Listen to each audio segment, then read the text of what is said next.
Assalamu alaikum wa rahmatullahi ta'ala wa barakatuhu. Mabiya na ta mai albarka, sannan ku da arzikin ƙara kasancewa da mu a wannan lokaci mai albarka.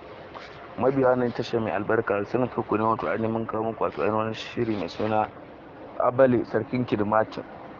Wannan shiri wannan muka kawo muku suna Abale Sarkin Kidmatin, wanda muka jiwa mana tallata muku shi domin mu haske muku shi.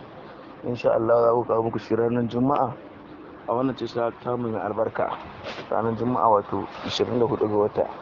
Na mu kawo muku wato ainihin shirin mai suna Abale Sarkin Kidmatin.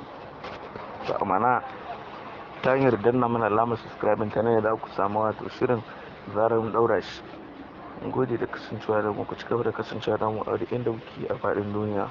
Muna ƙara godiya da ku kuma kasancewa da kuke yi mana a koda yaushe. Muna alfahari da ku. Ku cigaba da danna mana alamar subscribing, sannan ku cigaba da danna mana alamar ƙararrawa.